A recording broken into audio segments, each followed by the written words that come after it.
What's up everyone, how are you all? Today we are back with another blazing Naruto story. What if Deku's Zodiac Quirk? If you enjoy then please like, share and do comments. Hi. He was here. He was finally here at the most prestigious hero school in all of Japan where some of the greatest heroes ever had graced its hallowed halls. For one Izuku Midoriya however, it wasn't exactly the entrance that he had once dreamed of.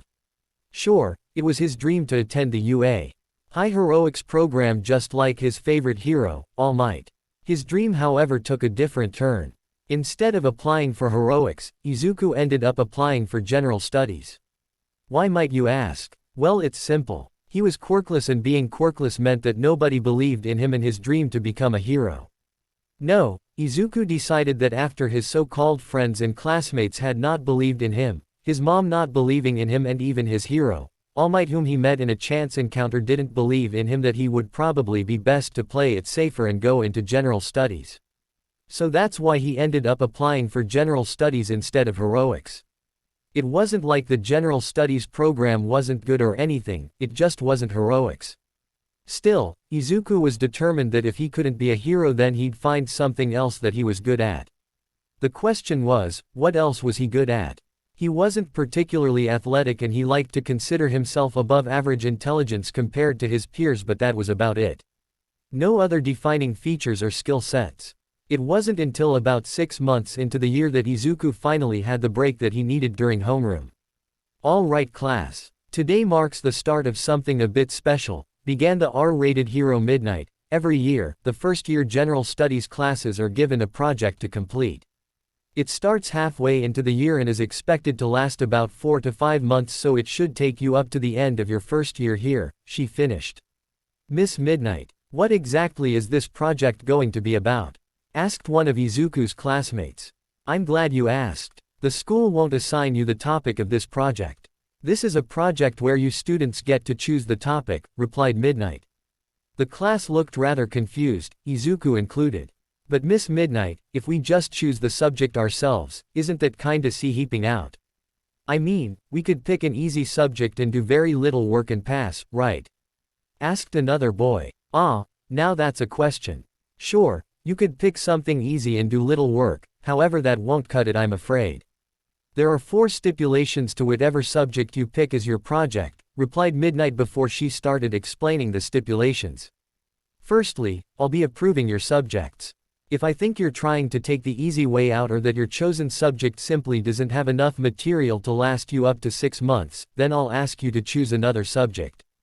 And don't worry if you can't come up with something, I've got 20 pre-chosen subjects so that everyone will have something that they can do, she explained. What are the other 3 stipulations? Asked Izuku as he raised his hand somewhat nervously. He still had some social and anxietal issues though he had gotten better. I'm glad you asked Midoriya. The second point is that your project must define its parameters.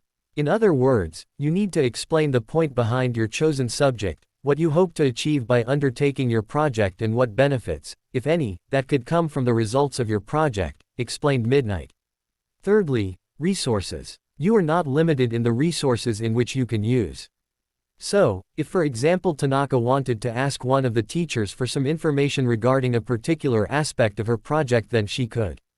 Though do bear in mind if asking a faculty member, or anyone for that matter, that they are not obliged to help you and could say no for any reason. You just need to respect their decision, she continued. Or for example if Nakamura needed one of the fields or testing grounds then he could ask and could be given permission, though something like that would need to get the principal's permission to do so. There is one and only one thing that you absolutely cannot do. Sabotage. Punctuated Midnight. The class all looked a bit wide-eyed at that. Sabotage? Asked a slightly confused Tanaka. Yes, sabotage. Unfortunately it has happened before and has cost past students a passing grade once or twice. If anyone is caught purposely trying to disrupt another student's project, I'll expel them on the spot. There will be zero tolerance to that kind of behavior, understood? Asked a serious Midnight as she cracked her whip. Yes Miss Midnight, exclaimed the whole class. Oh, I nearly forgot the last stipulation. Well, it's not exactly a stipulation, more of a point really. This project is going to be worth up to 50% of your overall grade at the end of the year, so please students, try, I don't know, putting some effort into it? Asked Midnight, though really it was more of a statement than a question. Yes, Miss Midnight, the class replied back. Good, now you don't have to decide now, but by the end of this week I want all of you to have approached me and let me know what subject you intend to start a project on. Those who don't have one by the time class starts next Monday, then I'll assign you one at random. Okay kids, that's it for today, class is dismissed. I'll see you all next Monday, finished Midnight as she sat at her desk whilst the class slowly filtered out save for 2 students who started their cleaning duties. Izuku had been thinking for the majority of the time about what he wanted to do a subject on. It didn't take him too long. He didn't have any hobbies or interests realistically, well, none except for one. Izuku had long since been a hero fanboy and had taken many notes on quirks. Notes on his friends, heroes and sometimes even villains if he had seen them on TV or in person. Once everyone else had filed out of class, Izuku decided he was going to submit his project idea now. At least this would give him a chance to work out the kinks to his project now. He slowly approached the desk where the R-rated hero sat. Miss Midnight, Izuku tentatively asked. Midoriya, how can I help you? She asked. I'd like to submit my subject, if you don't mind. He asked, his stutter not completely gone. UA had done wonders, but it wasn't a miracle worker. By all means, shoot, she replied. Well, I thought that maybe I could do a project on the analysis of quirks. He asked. An interesting choice. What made you choose that, if you don't mind me asking? Asked Midnight, though she had a suspicion she already knew the answer. Well, when I was young, all I wanted was to be a hero more than anything else. Being diagnosed as quirkless when I was 4 kinda set me back, but I was determined not to let that get me down, so I started writing about all the quirks I knew about so that it would one day help me get into UA, he explained. Oh Midoriya, I'm absolutely thrilled by your passion, said Midnight in a sultry tone as she licked her lips. Yeah, so anyway, about a year and a half ago I met a hero who told me to be more realistic and I kinda gave up on writing about quirks, he continued. Oh, and why's that? Asked Midnight, now a bit curious. Well, I didn't see a point. The whole reason was to help me become a hero, but since I decided not to be a hero, then there was no point to writing about quirks anymore, he explained. I see, so you think that this project is a good place to pick up where you left off and gives you a good reason to write about quirks? She asked. Why yeah, pretty much, he replied. Okay. Then answer me this, what are your parameters for the subject of quirk analysis? Asked Midnight. Firstly, to study quirks with the intention of finding out strengths and weaknesses for that quirk's user. Secondly, try to understand if there are other applications for any given quirk, and if so, what is within the realm of possibility for the user of the quirk in question. Third and finally, if the user of a quirk has the potential to apply the quirk in a different manner and is within a position to be able to use their quirk freely, can suggested changes be made that will ultimately help its user in the long run, Izuku explained to his teacher. Okay, I see where you're going with this. I understand your first 2 points and I think I understand your third point. Could you give me an example, just so that I am clear? She asked. Yeah, okay. So if I were to study one of the students in 1A or 1B for example and found that they could use their quirk in a different way to what they were already using and I suggested a change in how they do so, would they find a benefit to using the suggested change so much so that they start to base their entire skill set around that change, or would they revert back to what they were doing previously, explained a slightly nervous Izuku as he was now having to defend his choice. I wouldn't have quite put it like that, but that is the gist of what I was getting from your last point. Okay Midoriya, I approve of your subject, quirk analysis, said Midnight as she accepted his request. Thank you Miss Midnight, he replied with a small bow. Okay, since your subject is now approved, tell me, are there any resources that you think you require that you may struggle to get on your own? She asked. Izuku had to think for a moment before coming up with a reply. I suppose there is. I was just going to ask random people throughout the school. However, outside of the heroics class not many people tend to show off their quirks that much. Ideally I would like to get some one-on-one time with different people from different courses, though, I would probably benefit with having some significant time with a hero class, he said as he nearly dove into a muttering storm before catching himself. He still needed to work on that a bit more. Well, I'm sure it'll be simple enough finding someone in general studies and the support departments to study. Business and management courses might be a little bit harder to get them to agree, but I'm sure it won't be too hard. You might even be able to strike up some sort of deal, as they tend to be all about making deals in that department. Heroics. Now, I think they would provide your biggest source of research and information. We could probably ask if you would be allowed to shadow one of the classes during their foundational heroics classes. It won't be too hard for me to convince Aizawa to allow you to tag along. We would just need to convince Principal Nezu, as we can't have your other grades slipping as well, she explained, having given it some thought herself. Wow, really? Shadowing a hero class? That would be really awesome, said an overexcited Izuku. Don't get your hopes up just yet, Midoriya. I'll have to clear it with the principal first, replied Midnight.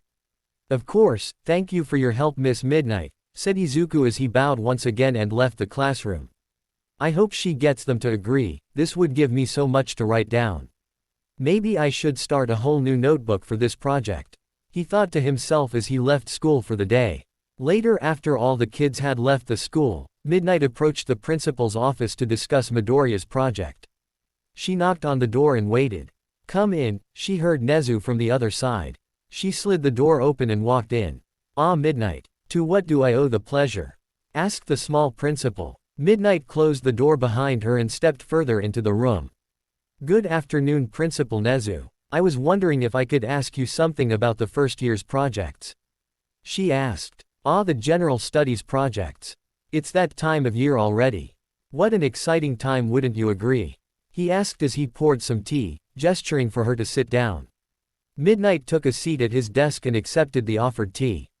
She wasn't usually one to drink tea, but in her time as a teacher, she had learned two things. 1. You should always accept the offered tea as a way to placate the principal, regardless of whether he needed placating or not. And 2. He always had good tea, so it would be a waste to decline it.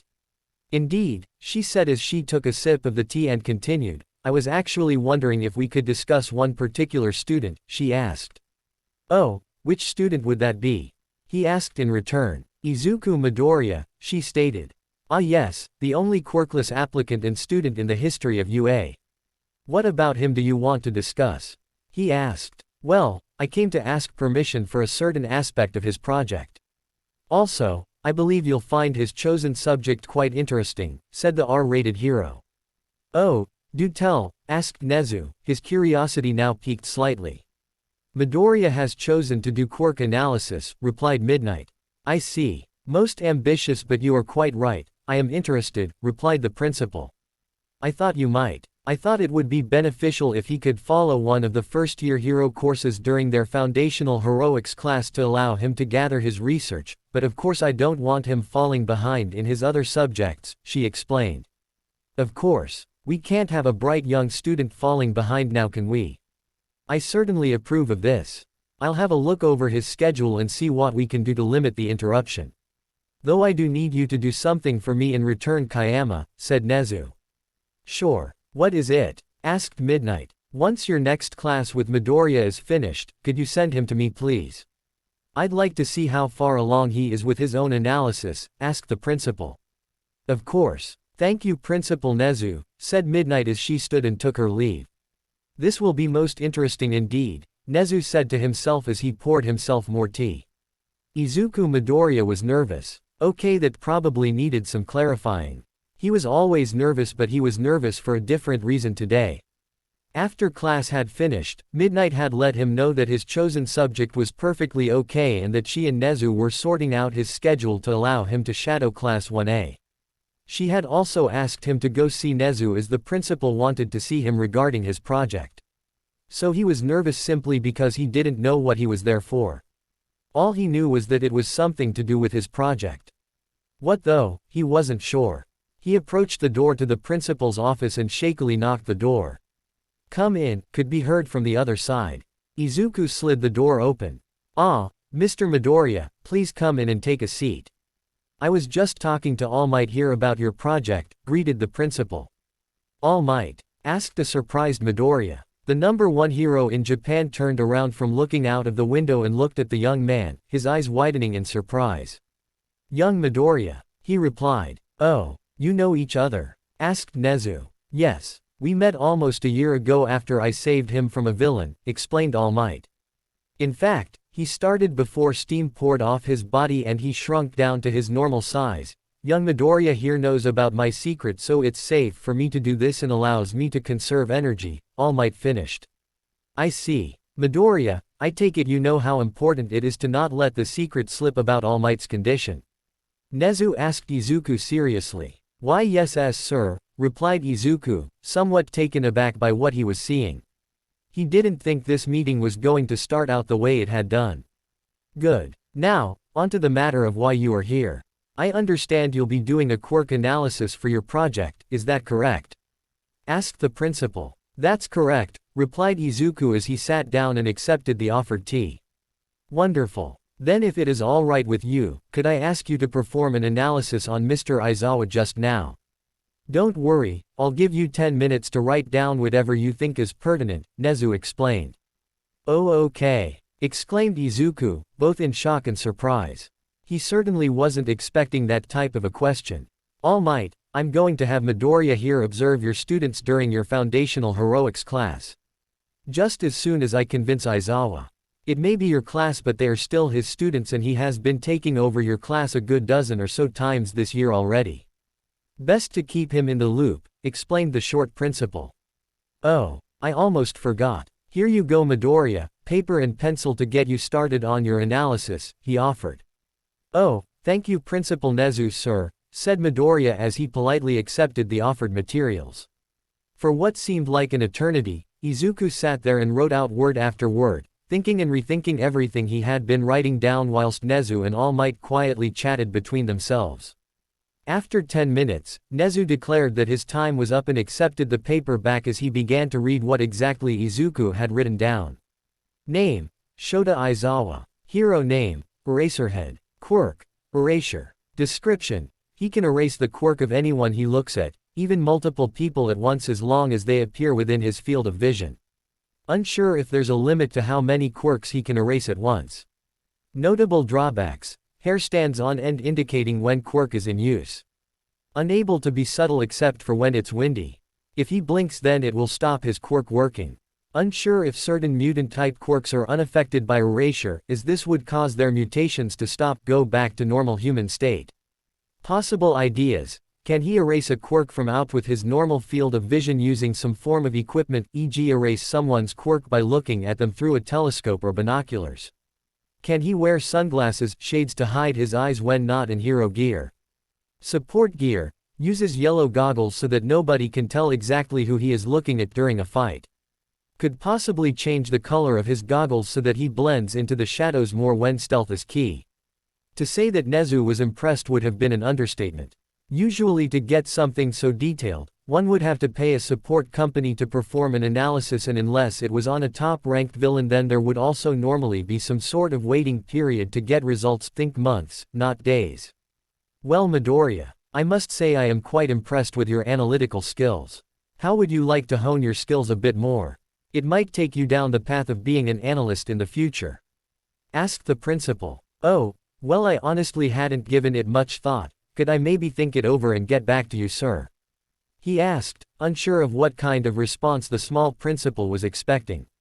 Of course. Take all the time you need. Do you mind if I show this to Aizawa as well? Asked Nezu. You want to show it to him? I suppose not, replied Izuku. Marvelous. Okay, that will be all for today Midoriya. Please let me know about my offer to hone those skills of yours as soon as you've made your decision, asked the principal as he escorted Izuku out of the room. After returning to his desk, Nezu then addressed All Might. So what do you think Toshinori? Would it be beneficial to have someone of Midoriya's caliber going over your students' quirks? He asked. All Might had been reading over the analysis that Izuku had written.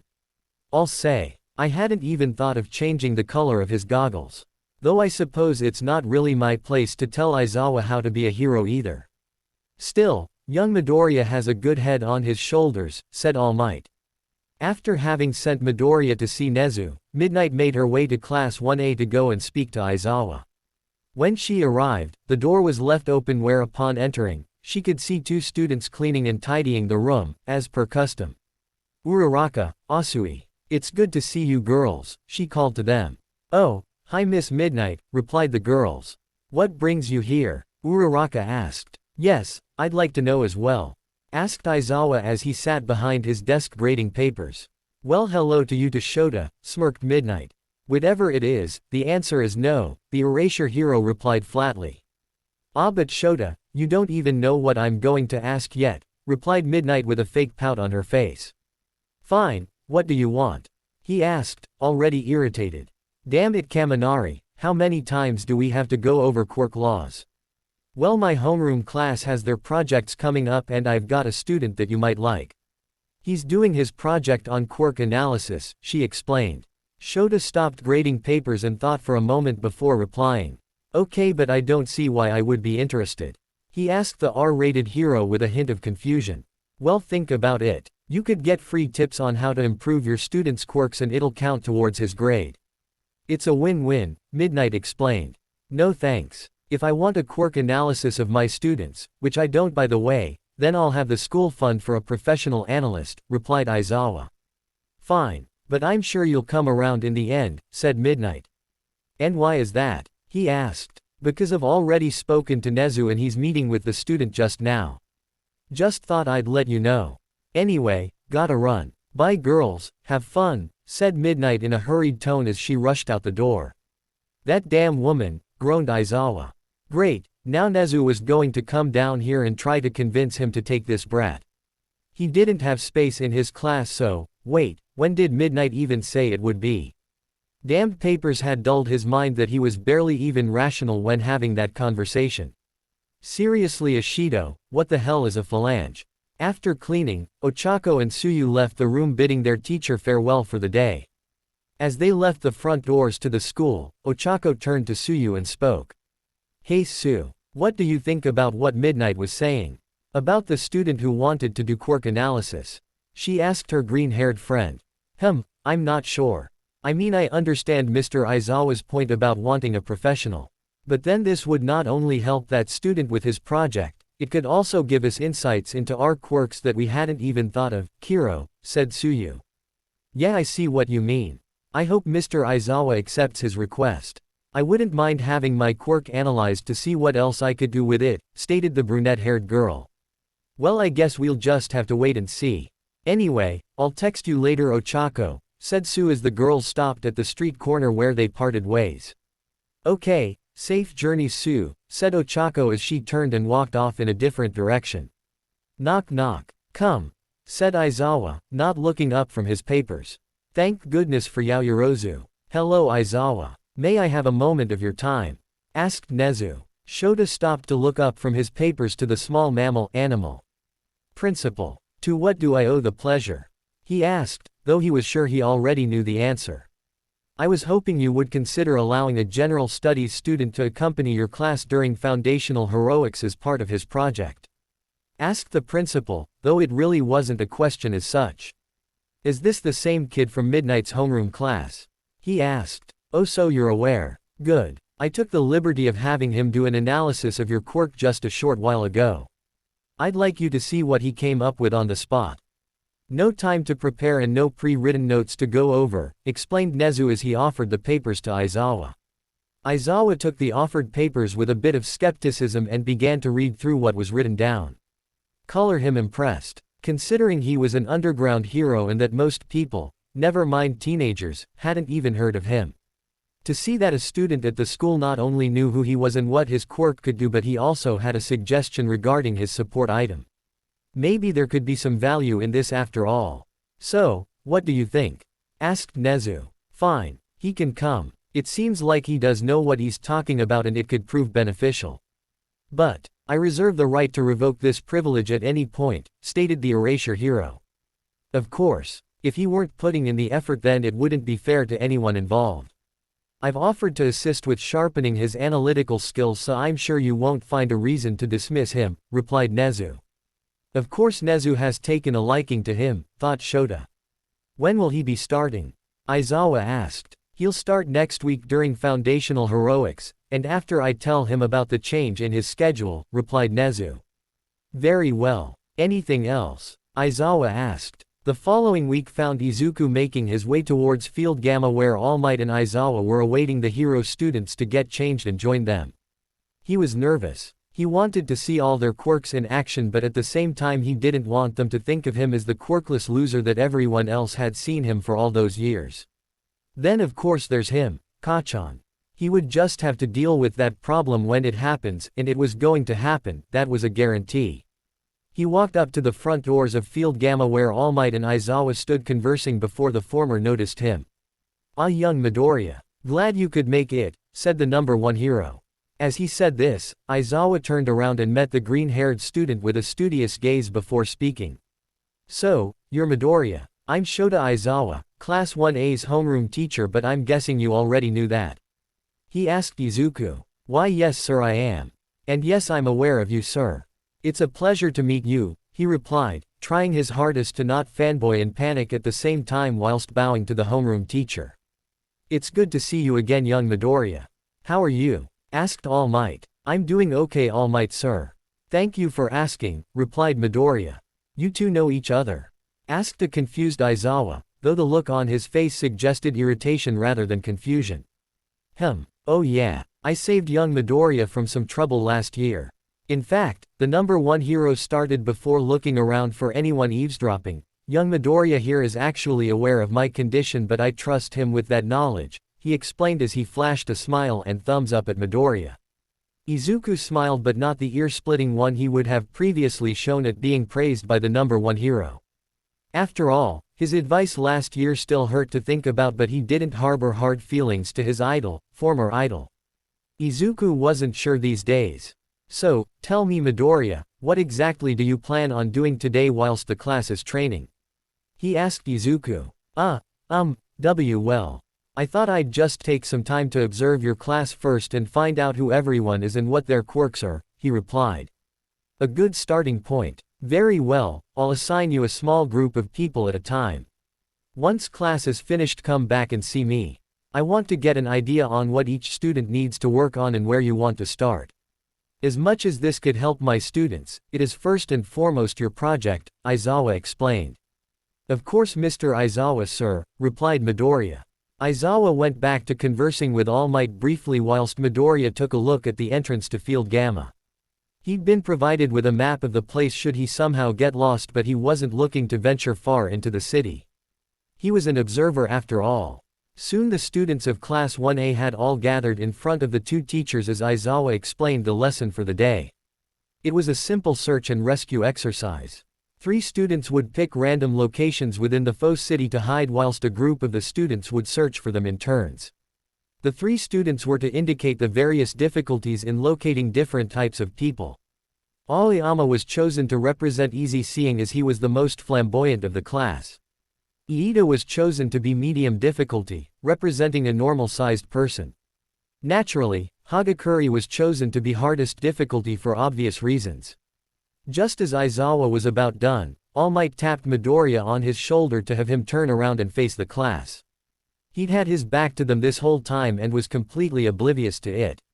"Last thing, you'll notice we have a guest with us today. This is Izuku Midoriya from General Studies.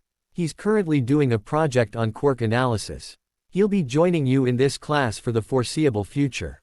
I expect full cooperation with his project as his work will in turn help your work." Midoriya. Aizawa finished as he motioned for Izuku to introduce himself. Hi, I'm Izuku Midoriya. It's a pleasure to make your acquaintance," he offered to the class. He was met with a number of different reactions. Some of the class, mostly the girls plus one very flamboyant boy, gave him small waves, others simply nodded or smiled in his direction, and 1 or 2 simply had blank looks on their faces as though they weren't bothered either way. There was only one reaction which he was dreading, and out of the corner of his eye, had seen it starting before it had even happened. "Deku!" yelled Bakugo, "what the hell are you doing here?" "K-Cat Ch-chan," the meek boy replied, slowly regressing into himself as the ash blonde stomped his way over to him. The boy didn't get far before a piece of cloth wrapped around his torso and pushed him back to the gathered students. "That's enough Bakugo. I take it that you know Midoriya then," Aizawa said sternly. He didn't like the tone that the boy had used and what it was implying. He didn't like it at all. Bakugo simply replied with a tisk, before calming down enough to listen to his teacher. All Might had checked on Izuku, who said he was fine before Aizawa motioned for them all to make their way into Field Gamma. Izuku had stepped onto the platform with the rest of the students but kept his distance from them initially as the three chosen victims had been sent off to hide in the city. It wasn't until he had begun to write down some basic notes for himself when he realized that someone was standing next to him. "What ya doing?" asked a pink-skinned girl. Izuku yelped slightly as he was startled by the presence of the girl. Plus, he still really hadn't spoken to girls that much. He'd had a few interactions since starting UA. Hi, I'm Air, just writing some notes before we get started, he managed to reply to her with. "Wow, that's kinda neat. I'm Mina Ishido. Nice to meet ya," she introduced herself. "Izuku Midoriya," he replied. "Hey bro, how you doing?" "Name's Eijiro Kirishima," said an energetic taller boy with red hair as he approached from behind Mina. This continued with people coming up and introducing themselves before Aizawa had garnered their attention to assign groups. "Okay, our victims are in place, so here's the official situation for today's training. There's been an earthquake and various buildings within this industrial district have fallen down. Most still stand, debris is littered everywhere, so be careful. The majority of the populace have evacuated, but we have 3 people unaccounted for.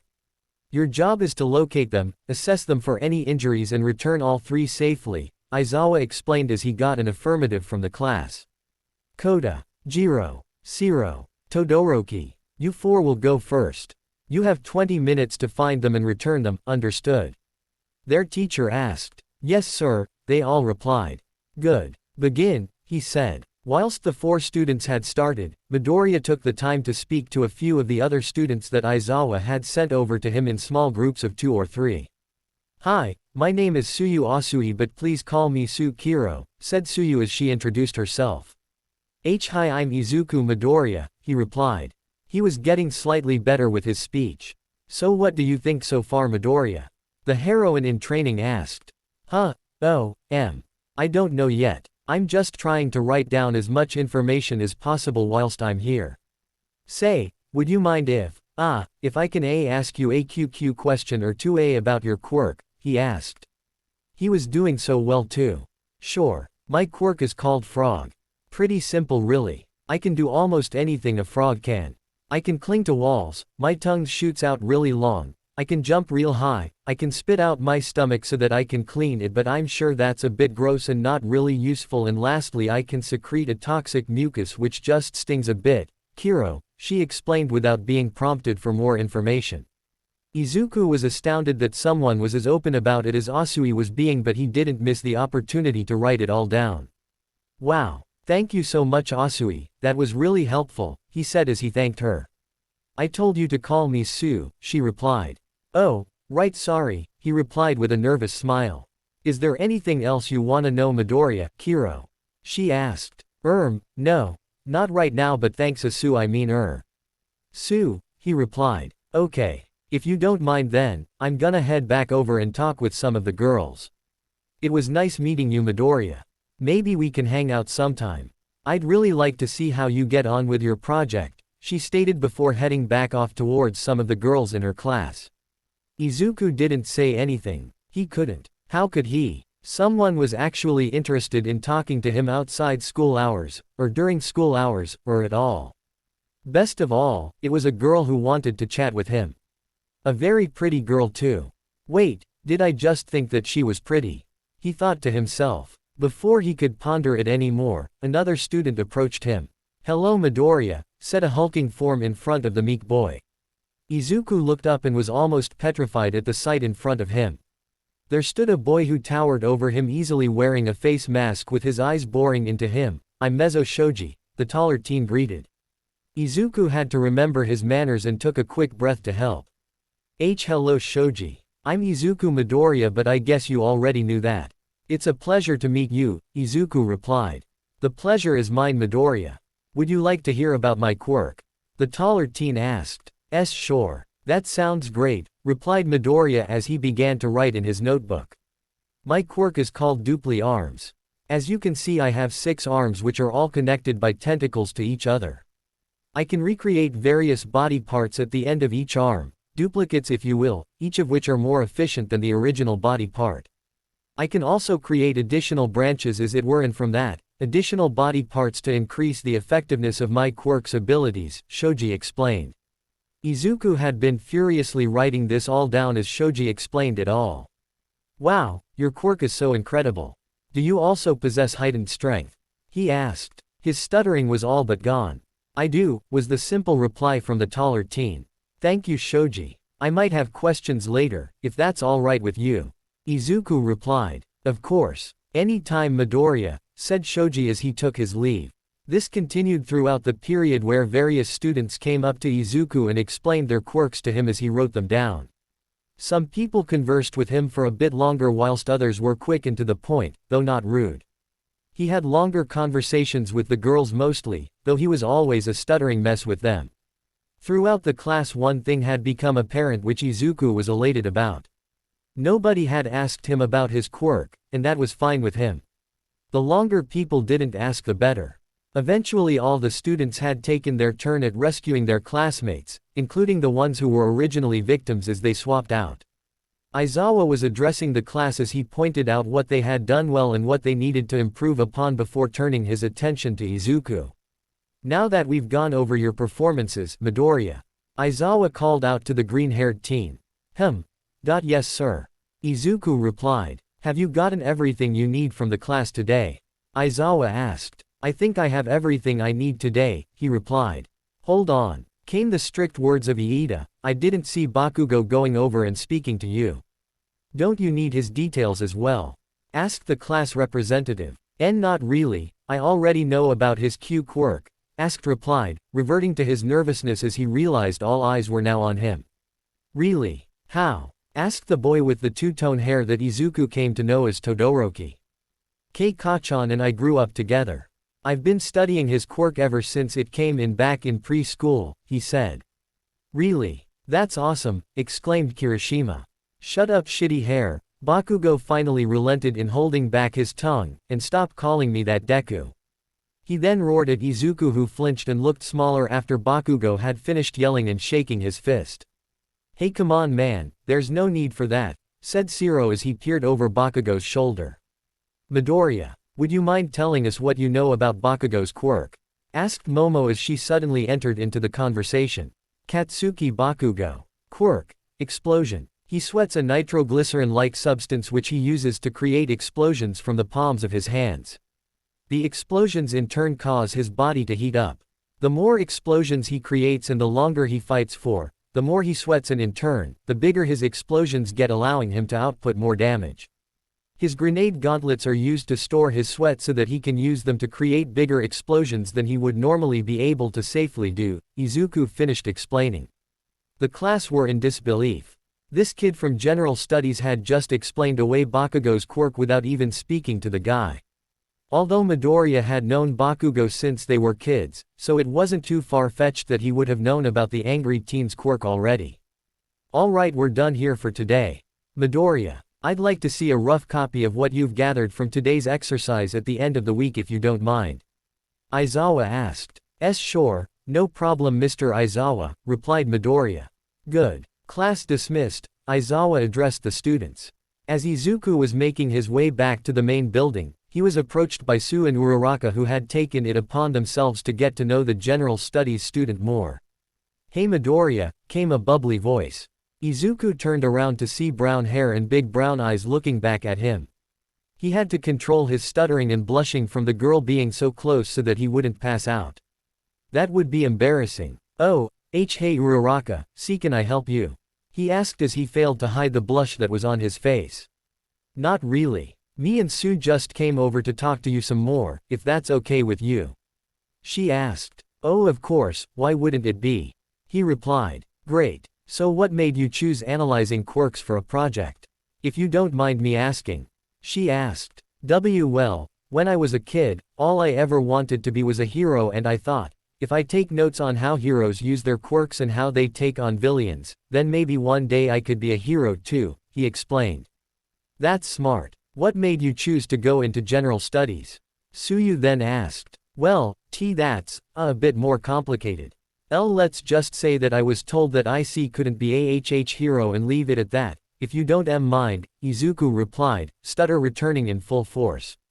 Both girls gave each other a look that said, we'll come back to that later.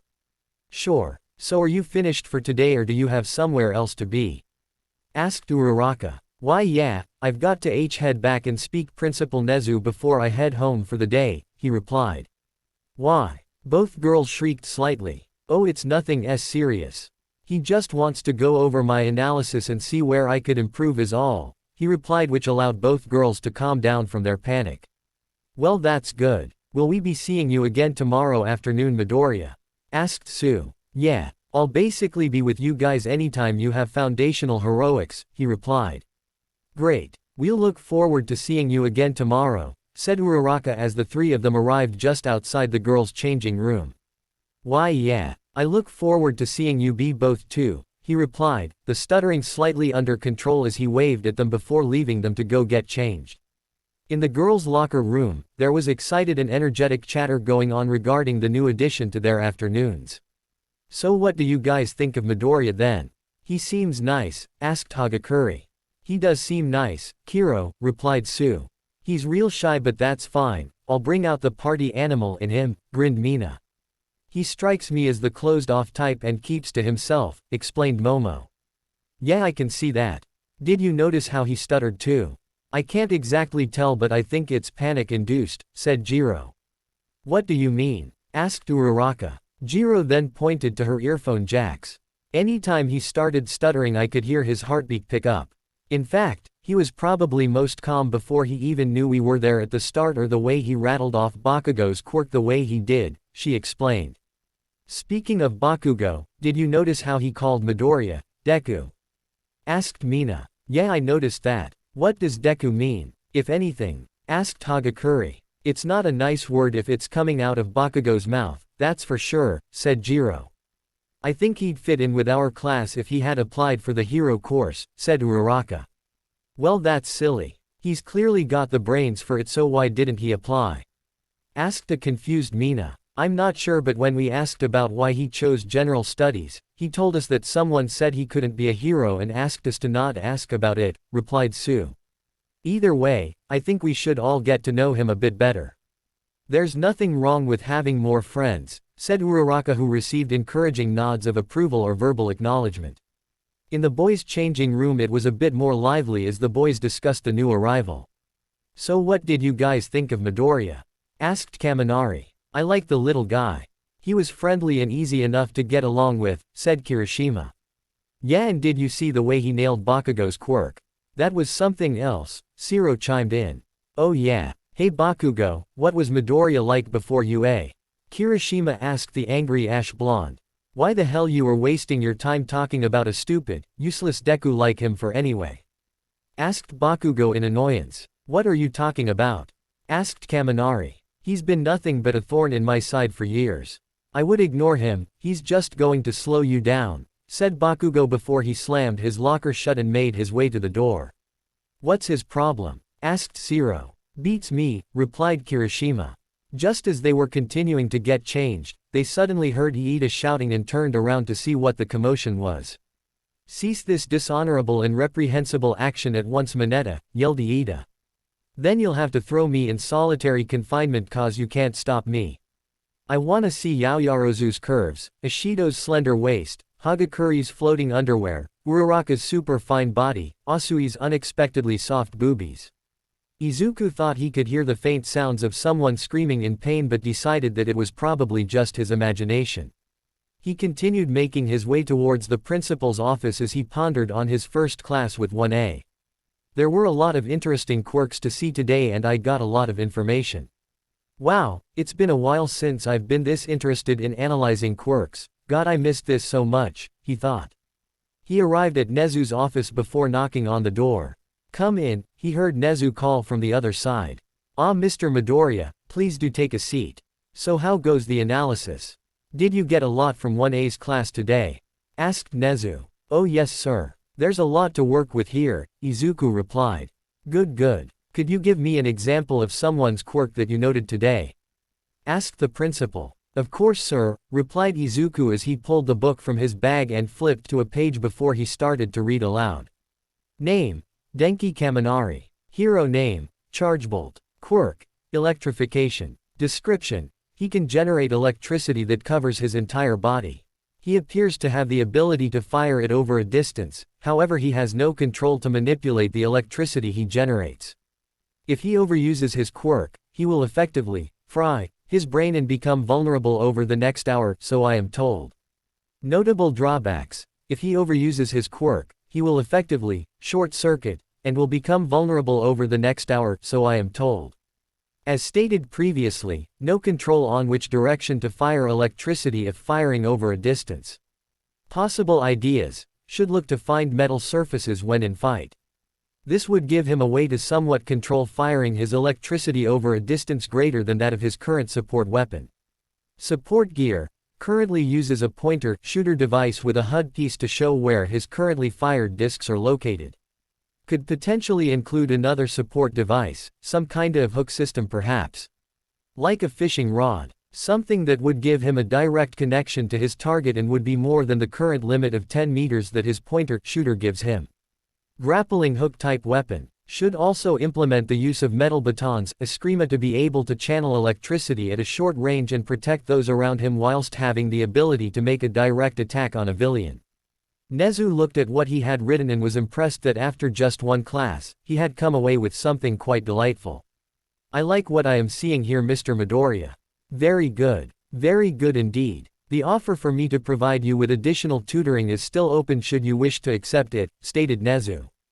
Thank you sir, but if it's alright with you, I want to keep on doing this by myself. I think this is something that I need to do for myself more than anything else, but I do appreciate your offer, replied Izuku. Very well, but the offer is open for you to accept at any time, replied Nezu. Thank you sir, said Izuku. That will be all for today, Mr. Midoriya. I think we should reconvene around this time next week. Does that suit you? He asked his student. Yes sir, I'm okay with the same time next week, replied Izuku. Splendid. Then I shall see you this time next week. Have a good day, Midoriya, said Nezu. Izuku got up and left the office and made his way out of the school. Wow. Nezu thinks what I'm doing is really good. It's so amazing to have someone believe in what you're doing. I wish middle school had been like this, he thought solemnly. As he was walking towards the train station, he heard someone call from just behind him as he was waiting to cross the road at a junction. Hey Midoriya, came the female voice. Izuku turned around to find Tsuyu Asui standing behind him. Oh, hey Asui. What are you doing here? Asked Izuku. I told you to call me Sue, replied Sue. Oh, of course. I'm sorry, he replied. That's okay. I was out getting some groceries before heading home. I need to make dinner for my siblings, said C as he gestured towards the 2 carrier bags she had in her hand. Wow, that looks like a lot. Would you like a hand with those? Izuku asked like a gentleman. Sue was taken aback slightly. She wasn't expecting him to offer. She had just wanted to say hello. It never showed on her face though, except for maybe a tiny bit of a blush, but Izuku would never have noticed. Thanks Midoriya, she replied as she handed Izuku one bag whilst she held the other.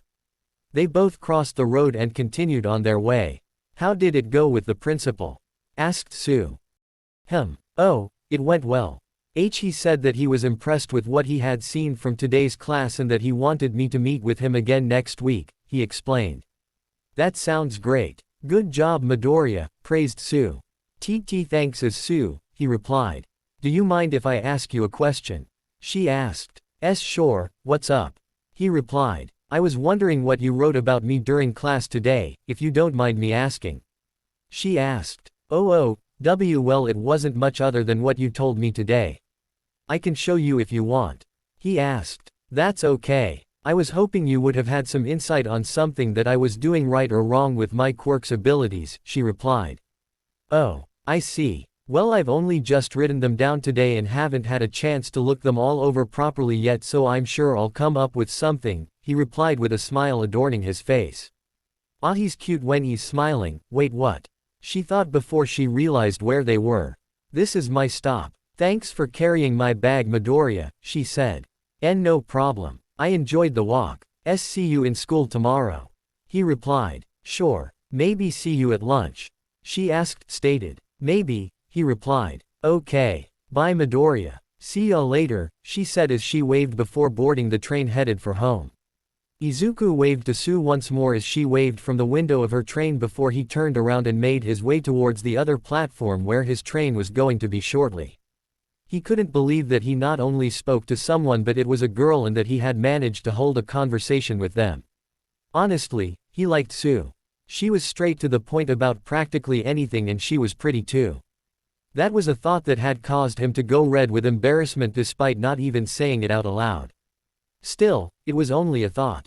One that he would keep to himself, mind you, as he knew what it was like with bullies in the past teasing him about the girls and which ones he liked or who liked him, which was none according to them, and he didn't feel particularly fond of going through that again. He was also thinking about the last thing that she had said about seeing him at lunch. Whilst that would be something he would enjoy doing, he felt more comfortable sticking with his normal locale, the roof. Simply put, nobody ever went up there and he felt safer there. He knew that UA didn't tolerate bullying the same way as his old school, however old habits were hard to break. Maybe he would take her up on the offer of lunch then. Wait, was it an offer or was it just a polite thing to say? Yeah, that was probably it, it was more than likely just the polite thing for her to say. Maybe he would go and sit in the cafeteria tomorrow and see what happens. The following day at school, Izuku had done his usual by keeping mostly to himself in class and only speaking when he was spoken to. He took down his notes and wrote in his analysis book whenever there was a free moment, usually between classes. It was a pretty normal day for Izuku until lunch came.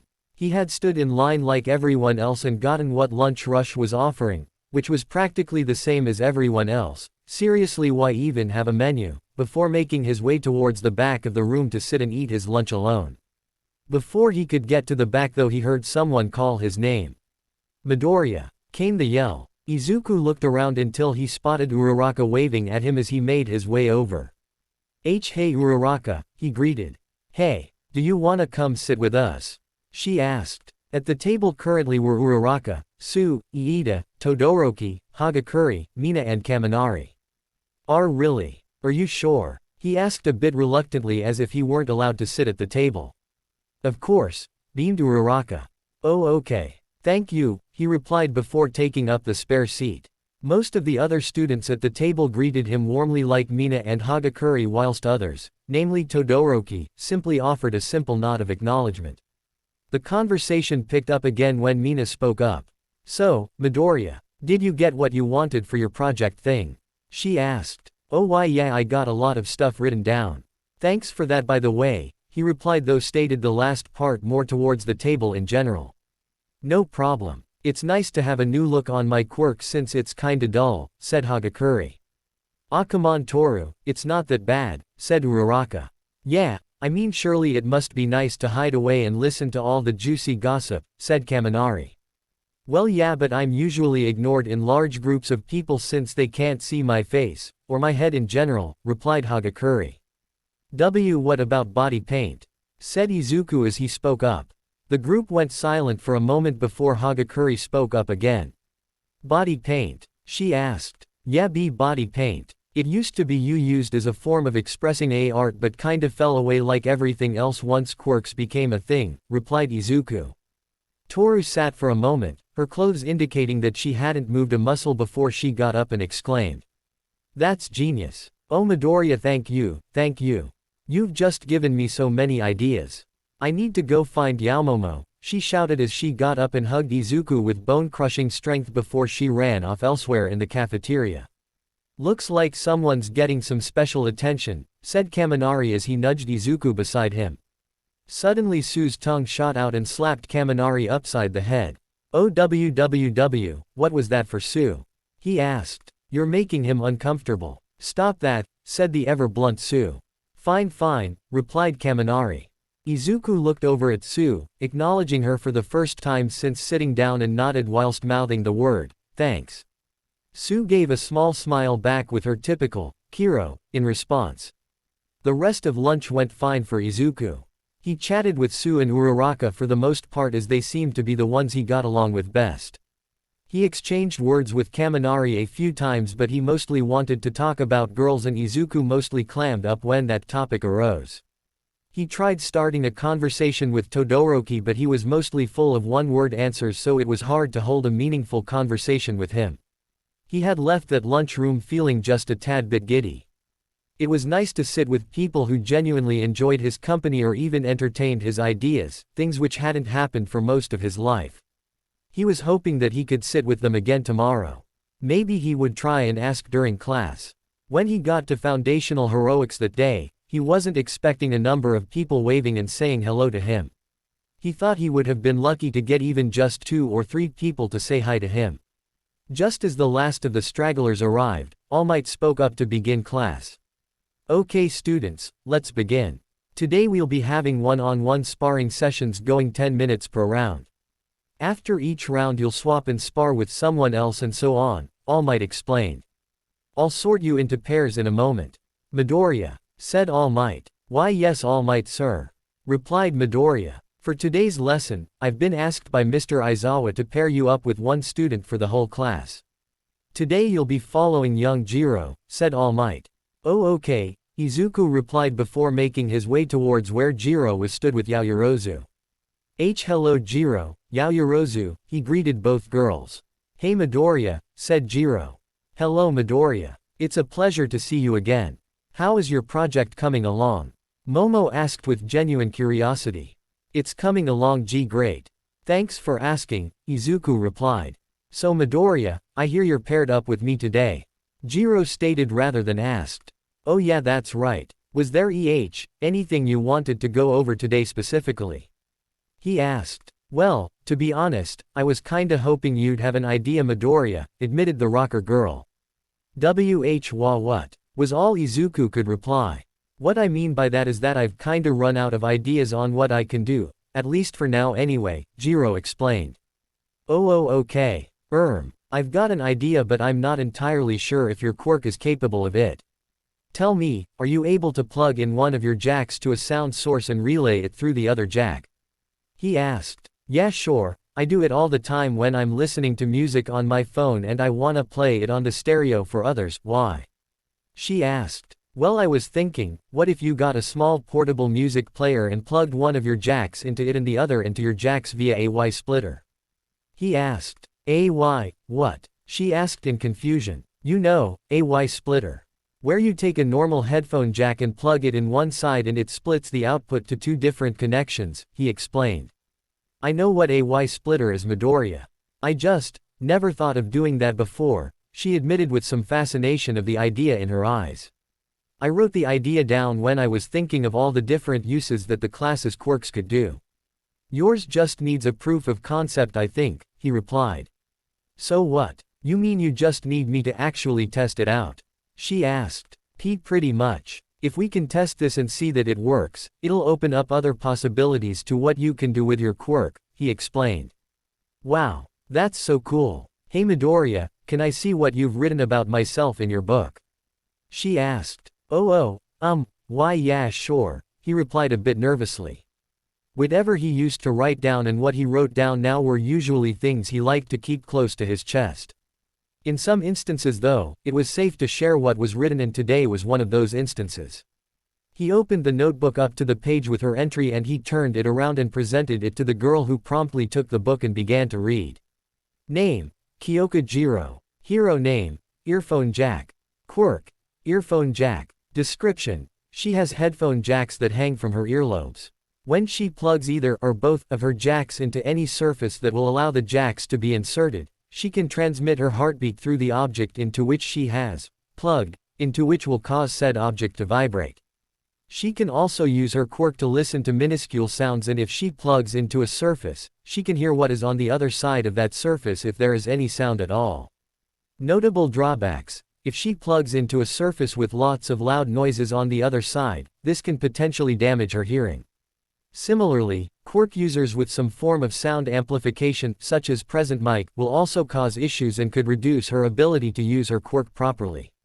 Possible ideas: possibly using a small portable music player, like an MP3 player to plug into to produce different sounds at different frequencies. Would allow her to break down surfaces which require different frequencies to be vibrated apart. Support gear, currently uses stereo boots and wrist-mounted speakers, both of which amplify her main attack, heartbeat distortion. As previously stated, some small portable music player like an MP3 player would round out her arsenal. Kyoka looked at the pages in amazement. From the little time he had seen her actually using her quirk and from the brief conversation that they had had on his first visit to the class, she couldn't believe the observations he was making already. I know it's not much but I'm sure I'll fill it up some more, he stammered out.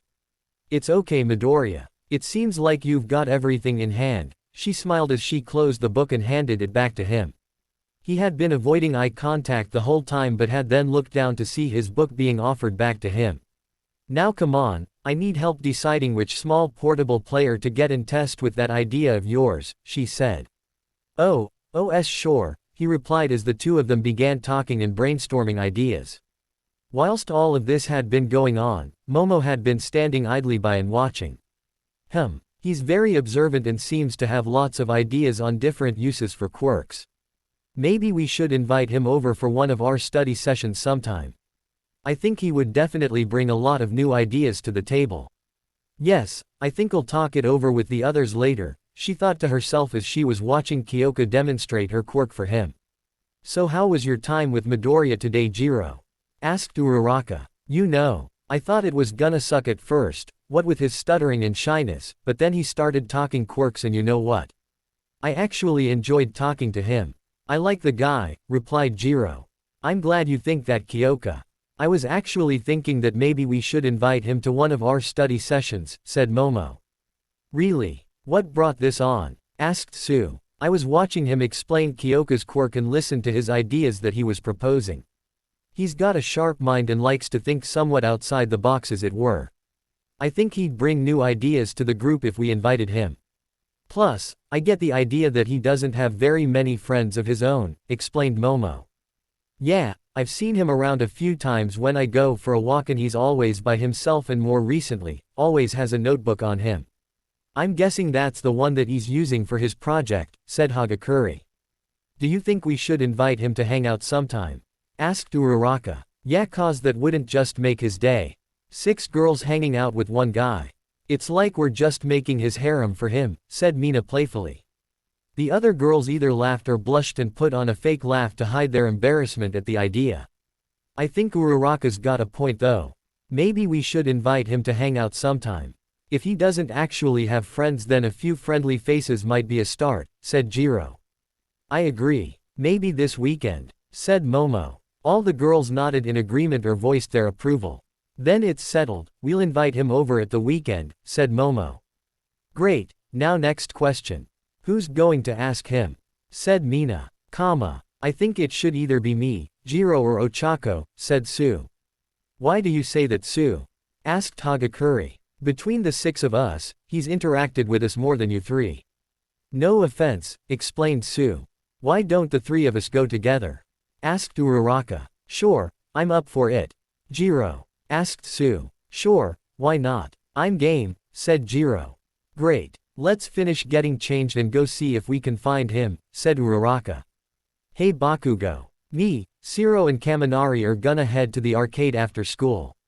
Wanna come? Asked Kirishima. Can't. Old hag's got me going home to help with some crummy decorating crap, said Bakugo. Dang. Oh well. We'll invite you next time, said Kirishima as he, Shiro and Kaminari had finished changing and made their way outside the changing rooms. On their way towards the school gate, they spotted a mop of green hair sitting on a bench with an open notebook. Hey, is that Midoriya? Asked Shiro. Yeah, it is. Hey, you think we should invite him along? Asked Kaminari. I think we should. He's in heroics with us every class now. I think we should put in a bit more effort and get to know the little guy, said Kirishima. Izuku was in the middle of reading his quirk analysis book trying to brainstorm some ideas for some of the quirks he had seen in Class 1A so far when he heard someone call his name.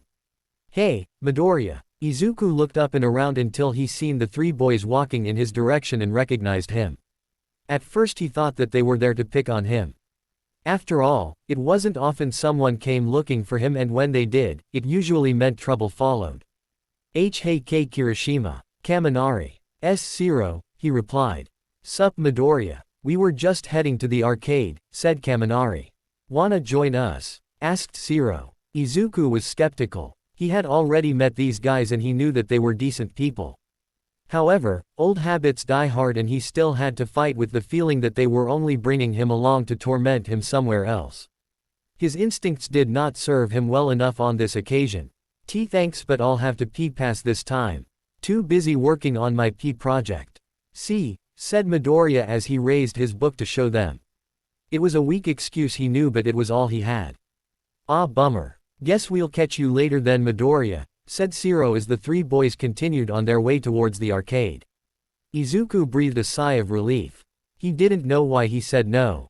He knew he had met these guys and knew that they weren't bad, nothing like his old school. Come to think of it, since starting school at UA things had been looking up, at least in the general harassment department. He was never hassled with regards to being quirkless. Well, almost never. There were the odd times it would happen and someone would say something about him and his lack of being special. They never said quirkless though, seeing as there was a zero-tolerance policy within the school regarding quirkless discrimination.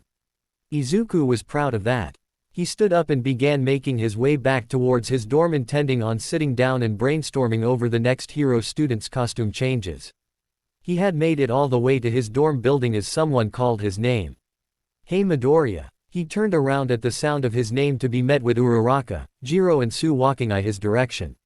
Oh hey, what brings you here? He asked. We were looking for you, replied Uraraka. Yaomomo's going to be holding a study group and we wanted to know if you'd like to come along. Asked Jiro. We realized that you're a part of our class now. Even if it's only one class. So we wanted to take the time to get to know you better, said Sue. Wow. I don't know, he replied. He was flustered. It was one thing for the guys to come up and ask him to hang out, but now the girls were asking. He still wasn't 100% sure though. Girls could be just as deceiving as guys, more so even. However, one of them spoke again, which made him rethink his decision. Please, asked Sue, if you're worried about the number of people going, I'm sure we can have just a small gathering if we ask Yaoyorozu nicely, she finished. Yeah. Just you and 4 or 5, maybe 6 attractive young ladies, said Jiro. She had to put a lot of bravery into those words. Whilst she was always up for teasing one of the guys, it was never in relation to talking about attraction to other people. She struggled with her own body image, so she rarely tried talking about someone else's, but this was an opportunity she couldn't pass up.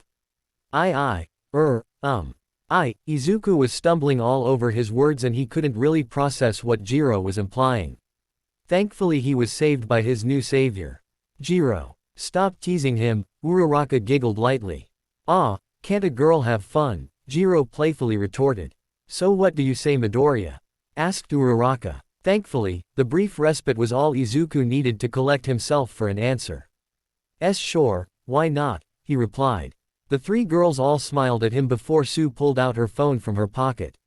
Here, gimme your phone for a moment, Kiro, she said to Izuku. What? He asked. I wanna get your number, so that we can tell you a date and time where the study group will take place, she replied. Sue would have been lying if she hadn't given some thought to a second reason as to why she wanted his number. She wasn't going to admit that though, of course, and thankfully, her ever-stoic facial expressions had managed to hide the facade of an ulterior motive to the simple request. Sure.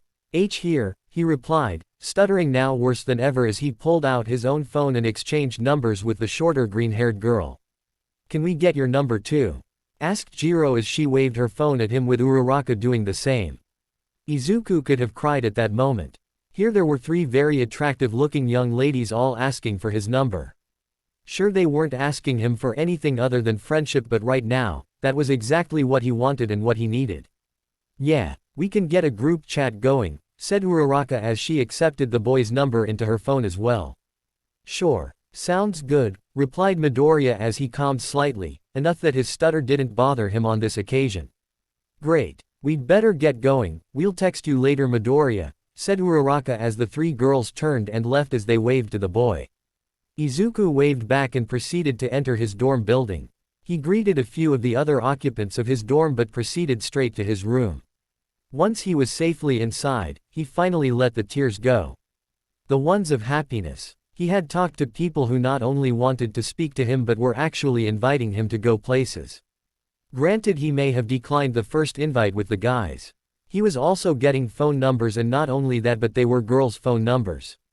It was so overwhelming that he had to take a few steadying breaths just to realize how real it had all been. He sat down at his desk and pulled out his notebook from his bag. He opened up to one of the most recent pages he had and began to note down some more details. Name: Eijiro Kirishima. Hero name: Red Riot.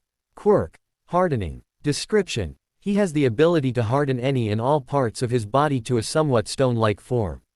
This grants him the ability to tank a lot of damage from various different types of attacks, such as explosions, punches, flames, to a certain extent, stabbing attacks, blunt force trauma, etc.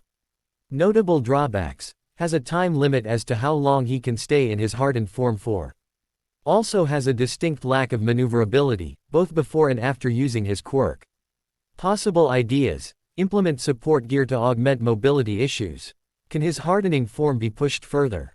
Improve reaction times and reflexes to harden only the areas he requires, thus allowing him to possibly extend the time he can use his quirk. Support gear: currently does not appear to use any. Would suggest something on his feet at least to improve his mobility. Some form of roller skates perhaps. He had just finished adding the last note when his phone dinged. Izuku: Midoriya has been added to the group chat. Uraraka: hey Midoriya. We talked after we left you and thought that we would just go ahead and start a group chat with you. Hope you don't mind. Jiro: she's just excited to use her new phone that she got at Christmas, don't let her fool you. Uraraka: hey, I mean, okay. Izuku laughed to himself before replying. Midoriya: hey, it's okay, I don't mind. I'm actually really excited. I'm not part of many, or any group conversations, so, yeah. Jiro: what about your class? Do you not have a group chat with them or something similar? Midoriya: not really. I tend to keep to myself. I'm quite shy, in case you hadn't noticed. Sue: oh, we noticed but we didn't think it polite to say anything. Uraraka: yeah, there's nothing wrong with being a bit shy. Midoriya: thanks, smiley face. He continued chatting away in the group chat, not even realizing that he was being social. It was something that had eluded him for a number of years since he had been ostracized most of his life. His stuttering thankfully had not translated to text. Eventually the conversation wound down and everyone bid each other a good night. He closed his notebook as it still sat at his desk where he had been writing in it before getting up and putting it back in his bag and then making his way to his wardrobe. He pulled out a set of pajamas, just shorts and a baggy t-shirt really, before making his way to the communal bathrooms to brush his teeth and get ready for bed. After he had finished, he returned to his room and put away anything that was making his room messy before he headed to his bed. He picked up his phone and noticed that he had a new message, one that wasn't in the group chat. This one, however, surprised him a bit. Jiro: hey, you still awake? To say that Izuku was surprised was an understatement. Between the three girls, Jiro was the one he probably had spoken to the least so far. Midoriya: yeah, I'm still awake, what's up? Jiro: I was wondering if you were free on Saturday. I want to try out that idea you suggested about the portable MP3 player. I've got tons of music but I need other ideas and input. I respect your opinion after seeing how you've analyzed our quirks so far. So, what do you say? Izuku read the message then reread the message. A girl wanted to spend time with him outside of normal school hours. Granted, it was for research purposes. Still, however, it was not something to be taken lightly. Midoriya: sure. Will it just be us? Jiro: I'm going to try and rope Yaomomo in as well as her quirk might make it easier to get the job done. Plus, it gives you a chance to speak to Yaomomo more about the study group, seeing as she's the one who came up with it in the first place. But if she can't make it then yeah, would just be us. Hope that's not an issue. Izuku's mind was rattling off different scenarios for how terribly wrong things could go if he was left alone with a girl, regardless of what the reason was. Any time he had spent talking to girls was either in a large group such as class or within at least a group of 4 or 5 girls, so it wasn't too hard talking to them. One-on-one was a bit different. Midoriya, not at all. It would be great if Yaoyorozu could make it, but understandable if she can't. Jiro, great, see you Saturday then.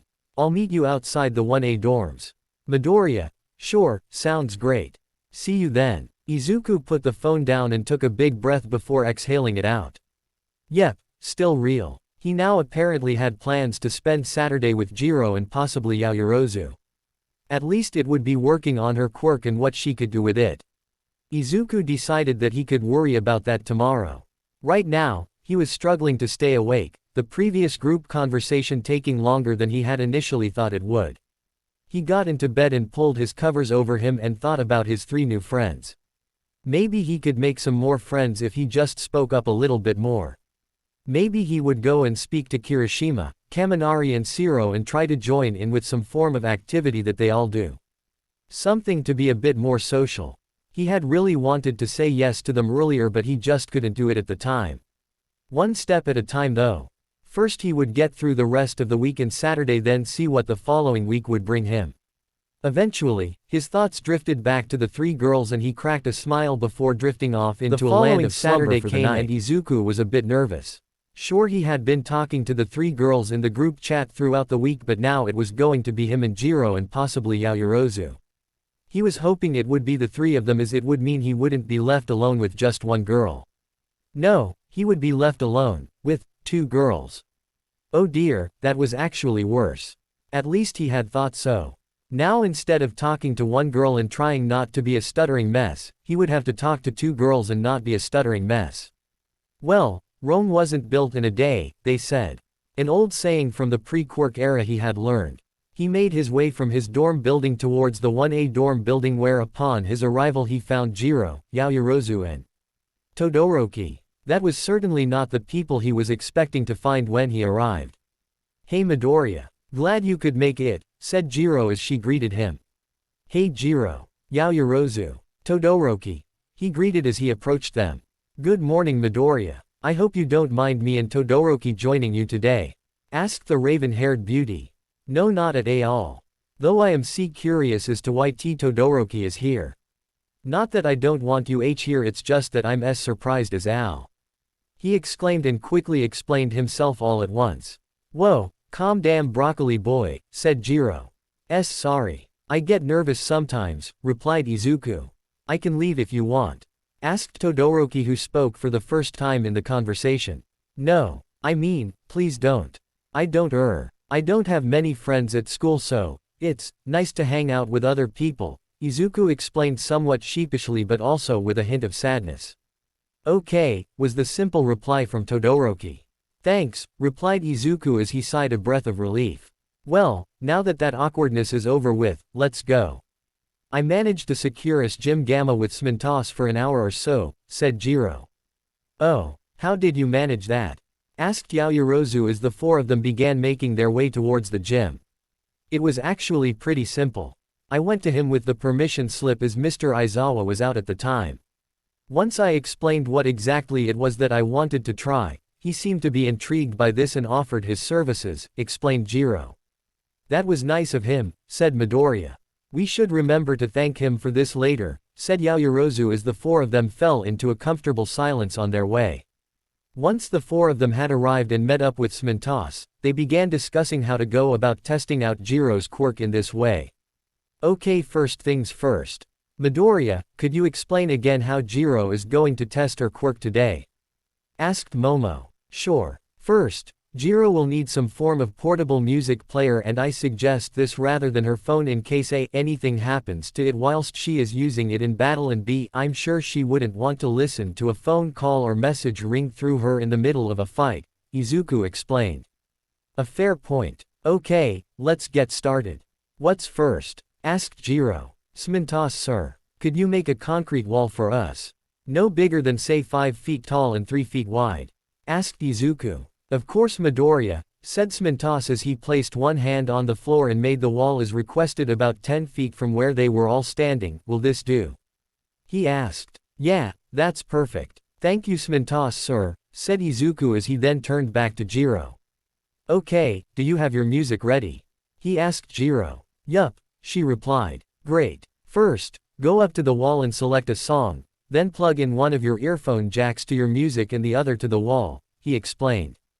Jiro stepped up to the wall and plugged one jack into the concrete wall, then proceeded to plug the other into the music player she had with her. Selecting one of her favorite deep dope songs, she then began to play the music straight into the wall. The wall shook and some small bits of concrete broke up, but nothing major happened. Maybe we need to project more power. Jiro, can you try something with more bass? Izuku asked. Sure thing, replied Jiro as she selected another song.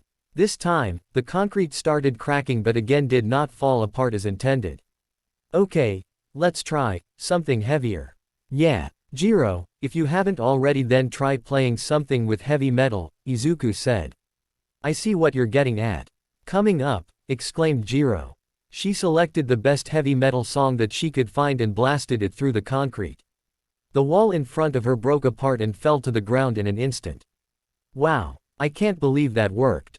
Did you see how effective that was, Yaomomo? She asked her taller friend. Indeed I did, but I have to ask, did the wall break because you wore it down, or would the choice of song have destroyed the wall anyway? Asked Momo. That's a good point actually. Mr. Smintos sir, can we have another wall please? Asked Izuku. Of course. This is certainly good research and work that you're all putting in, said Smintos. I'm not even doing anything, said Todoroki under his breath. Whilst I remember, Yaoyorozu. Todoroki. Could you guys help with this please? Asked Izuku. Of course. Whatever do you need, Midoriya? Asked Momo. Well, I was thinking if you could possibly make different materials for Jiro to try and break through, and if Todoroki is willing to help, he could maybe make an ice wall just like Smintos' wall so that Jiro can practice. Asked Izuku. Of course. Anything to help Kyoka, replied Momo. Was all the response Todoroki gave, but it seemed like he was agreeable enough to the idea. While Todoroki was creating various ice walls for Jiro to attack, Momo was left with Izuku as she watched on. She had made a few different materials for Jiro to try and most were met with success, but the punk rock girl, but some she still hadn't managed to even dent. Whilst Jiro prepared another song, Momo decided that now was as good a time as any to talk to Midoriya about the study group. Excuse me, Midoriya, said Momo as she attempted to grab the attention of the shorter green-haired boy. Yes Yaoyorozu. What is it? He asked. I was wondering if I could speak to you for a minute about the study group we're holding this Tuesday evening. It's to my understanding that Kyoka, Sue and Uraraka have mentioned this to you already. Asked Momo. Why yes, they have, he replied. Good. I was hoping that you would accept the invitation. You see, I observed your analysis previously and I honestly think you would be a great fit for our study groups. I know that you don't take all the same course material that we do, but I have a feeling that would not be a major issue, for either you or us, explained Momo. Oh, thank you. Honestly I'm not sure. I don't do well in groups sometimes, he nervously replied. That's okay. I spoke to the girls and we thought about restricting it to the 6 of us plus you, if that would be acceptable. Or if you prefer, we can reduce the number if necessary. She asked. Well, why yes.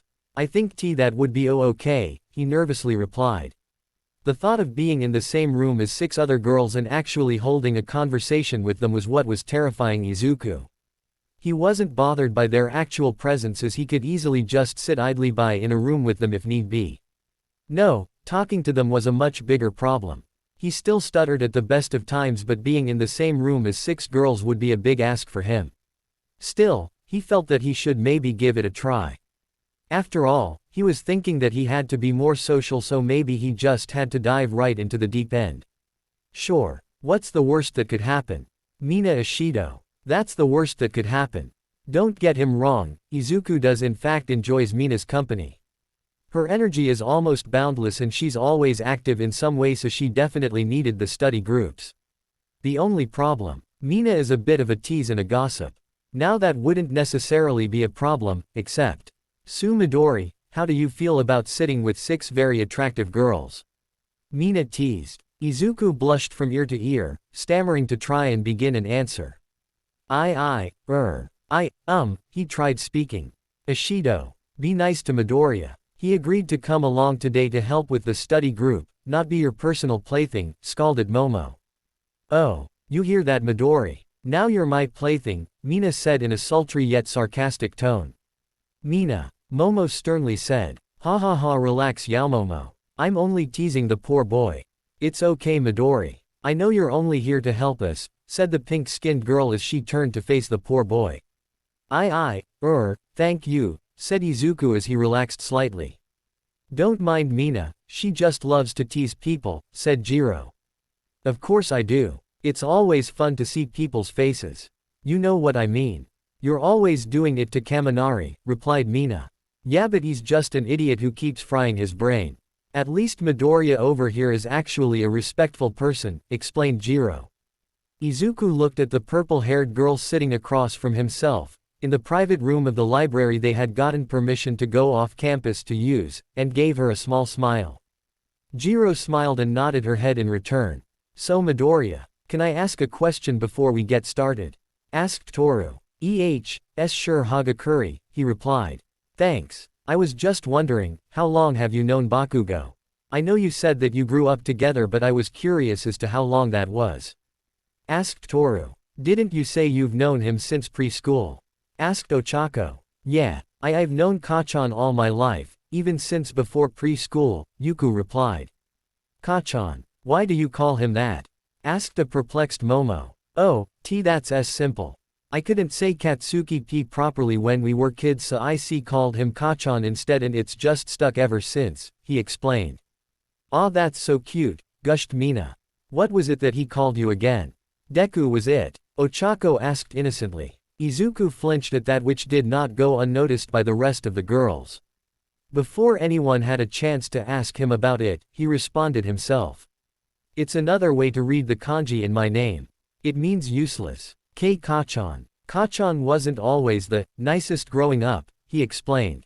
You mean he bullied you? Sue asked this time. Well, I mean, I guess so, there's not really any other way to put it, he looked down almost ashamedly. I didn't like him before but now I really don't like him, said Ochako as Sue, Jiro and Momo all agreed. Toru likely did agree but nobody could see her nod her head. Mina was the only who didn't nod her head. She was conflicted over the information. On one hand, someone who she would like to call her friend didn't seem like the type to bully others from what she could tell. He was just an arrogant ass. On the other hand, here was this sweet, innocent young man who had so far been nothing but polite and ever helpful. It seemed like a bitter pill to swallow but she believed that he was telling the truth and that her so-called friend didn't seem to be everything he was made out to be. Mina would ponder over this later because right now, she didn't want to sour the mood any more than it already had been. Okay everyone, let's just focus. We should get back to the topics at hand. We've covered all the major subjects but there is something else I would like to discuss today. Midoriya, would you be willing to share any more analysis you have of us? Asked Momo. Oh, sure I guess. Do you want to see what I've written for yours? He asked Momo. Oh, why, I would be honored, said Momo with a small smile and light blush on her face. Name, Momo Yaoyorozu. Hero name, Kriti. Quirk, creation. Description, she is able to create any non-living matter by using fat stored in the lipids of her body. There is no limit to what she can create, only how much she can create based on what percentage of her body fat remains. Notable drawbacks, as noted before, depending on what percentage of her body fat remains determines what items she would still be able to create. If she overuses her quirk, she runs the risk of anorexia and other health-weight-related problems. Possible ideas. A new body suit with certain areas non-vital if possible left exposed to allow her to use her quirk as freely as she does now. Additionally, a monitoring system that will monitor her fat reserves would be recommended so as to allow her a way to not overuse her quirk by simply guessing something along the lines of bioelectrical impedance analysis. Also, to replenish her fat reserves as quickly as possible, it would be recommended for her to carry around small food items and eat up whenever possible. Foods such as banana and apple flavor oat bars are a good choice. Additionally, she should probably try to steer clear of big items such as those cannons she is fond of making. The bigger the item, the more lipids she uses, so wasting so much on those cannons that also take time to reload seems like a rather big waste. Maybe something like an assault rifle with rubber bullets. Support gear, another one who does not appear to use any, other than a utility belt around her waist. Would recommend using a digital tablet if possible, hooked up and strapped to the inside of her forearm. This could be used to allow for monitoring of fat reserves, as well as heart rate, blood pressure, etc., and also to store her encyclopedia knowledge so that she does not have to carry the book on her back at all times, thus allowing her greater mobility and movement. Stunned. Absolutely stunned. There was no other word for it. Momo had read everything the boy had written and was not only impressed but amazed as the ideas coming from him. It could make Momo so much more effective, and with maybe the one big hurdle with regards to the suit, everything about his ideas just made so much sense. It was like Christmas had come early when she read the possible ideas he had had. Wow, exclaimed Momo. Just wow, she repeated. So, you like it? Asked Midoriya. It's genius. Sheer genius. I've been wasting so much time and effort that I didn't see what was right in front of me. Thank you, Midoriya. You've truly helped me today, Momo said to the green-haired boy. Why, you're welcome, he replied. Oh, do me, shouted Toru. Izuku went red in the face. The way she was saying it sounded more like a proposition than what she had actually meant. No, wait, I didn't mean, UGHH, replied Toru as she quickly caught onto her inadvertent wording. The rest of the girls chuckled. It's okay, Hagakure. We know what you meant. But just out of curiosity, do you have any more, Midoriya? Asked Sue. No, I'm afraid not. Sorry. I've only managed to get Jiro's and Yaoyorozu's done so far, he replied. It's okay. We're not in any rush, are we, girls? Asked Uraraka, to which Toru and Mina both shook their heads. Besides, it's your project, not ours. We've just been fortunate enough to get some insight into our quirks, said Sue, to which the other girls agreed. Well, I guess that about wraps up our study session for today, said Momo. Awesome. Thanks again, Yaomomo, said Ishido as she and Toru stood up and packed away all their stuff, with Jiro, Uraraka and Sue all following suit. Izuku was packing his stuff away whilst still being seated before standing up himself and putting his backpack on. The 5 girls and Izuku all made their way to the front doors and bid Momo farewell before setting off themselves. Hey, Midoriya. Do you mind if I walk with you for a while? Said Jiro. Oh, sure. Not at all, he replied. Cool. I'll see you guys back at the dorms, said Jiro as she addressed the other girls. Sure. See ya at the dorms, Kyoka, said Toru as the other girls nodded and said their own goodbyes before going on ahead. Izuku and Jiro fell into a comfortable silence for a few minutes before Jiro spoke up. Hey, Midoriya. What's up, Jiro? He asked. I just wanted to say thanks for the advice on my quirk and the training we did on Saturday. I think it's really helped me, said Jiro. Why, you're welcome, he replied as he smiled at her. Now that that's out of the way, there's something else that I want to ask you. You don't have to answer if you don't want to, she said. Okay, he replied tentatively. Was Bakugo the only one to, bully you? She asked hesitantly. Izuku froze at the question, even stopping mid-step. What? He asked in both surprise and alarm. Well, I noticed when Uraraka said that nickname that he calls you, don't worry, I won't say it, that you flinched. Heck, everyone probably did, she explained. Oh, I see, he replied. I'm just worried for you, she said. Do you want to talk about it? She asked him when he didn't respond. Not really. At least, not right now, he replied. That's okay. I know it's not my business or my place to intrude, but I respect you, Midoriya, and honestly, I don't want to see you get hurt, she explained. Izuku's eyes were now welling up, but these were tears of happiness. Someone wanted to look out for him and had even told him that he was respected. Something that he wished he had had before. Thanks, Jiro, he replied. No problem, she replied with a smile. Can I ask you a cute question? He asked. Sure. What's up? She asked. Who's your favorite artist? He asked. Deep Dope. Why? She asked. Well, I knew that you were into music and just wondered who you listened to and what genre you were interested in, he said. Who's your favorite then? She asked him the same question. I don't really have a favorite. Although I'm listening to this pre-Quirk song called The Way You Make Me Feel, by someone called Michael Jackson. He was dubbed the king of pop back in the late 20th, early 21st century, he explained. Never heard of him. But, you've not steered me wrong with your knowledge yet, so I'll go have a look when we get back to the dorms, she replied as she gave him a warm smile.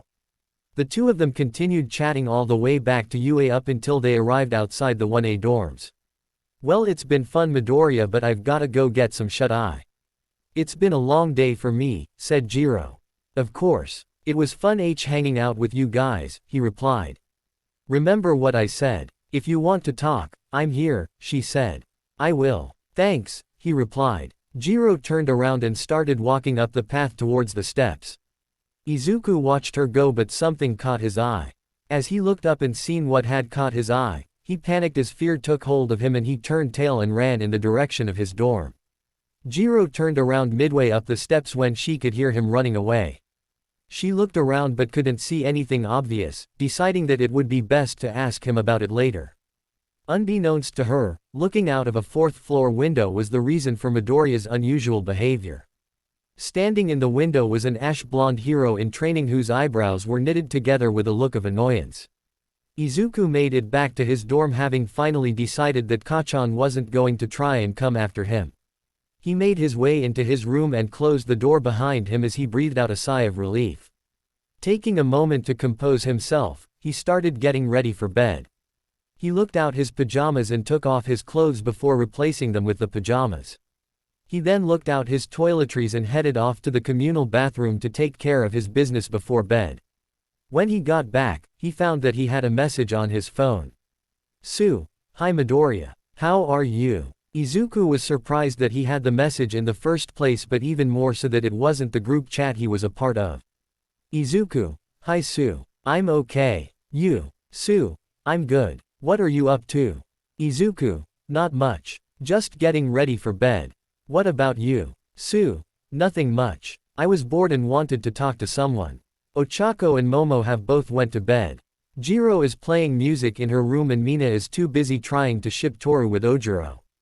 Izuku. Ship. Sue. It means to put two people together for a romantic relationship.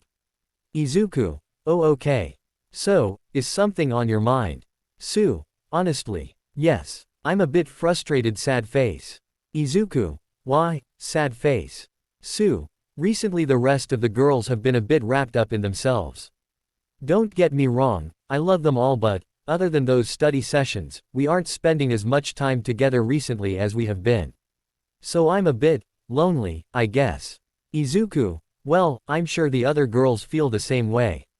Sue. Maybe. I've not spoken to them about it yet. Izuku. You probably should. If it gets it off your chest, then it's better to be honest and upfront. Sue. You're right Midoriya smiley face, I'll have a chat with them all when I can. Izuku. Great. Glad I could help smiley face. Sue. There's something else I want to ask, if it's not too much trouble. Izuku. Sure, what is it? Sue. Are you busy Saturday afternoon? Izuku. Not that I'm aware of. Why? Sue. I want to go off campus for a while. Mostly to go shopping. None of the other girls are free and I want someone to go with. Plus, I would like to think of it as a way for us to get to know each other a bit better smiley face. Izuku reread that message again. If he didn't know any better, it kind of sounded like Sue was asking him out on a date. Nah, it couldn't be, could it? He had better check just to make sure. Izuku. You mean, like, a date? Sue panicked. She didn't mean for it to sound like a date. Truthfully, she was curious about her new friend and did want to get to know him better. That didn't mean she wanted to go on a date with him. However, she was also open to the idea of potentially going on a date with him in the future.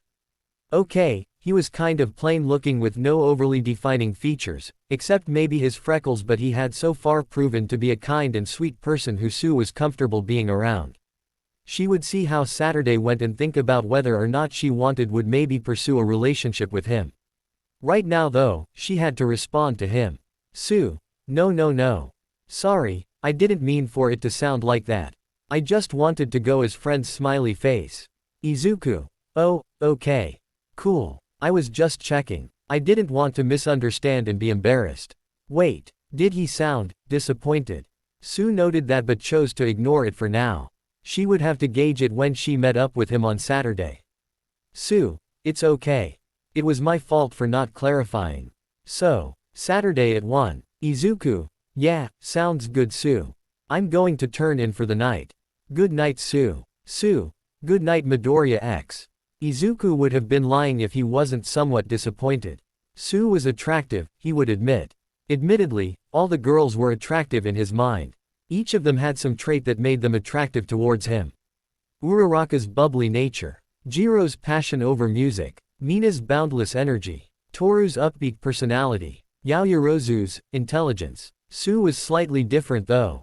He found her cute. Her big eyes showed off just how pretty they were. Her long green hair. Her body. Yes, his mind had traveled to the gutter once or twice he would admit, but it was just teenage hormones. Nothing he could really control. Despite being somewhat disappointed, he was also relieved at the same time. He wasn't sure he was mentally ready for a date with a girl, so with Sue saying it wasn't a date, it certainly took the pressure off him.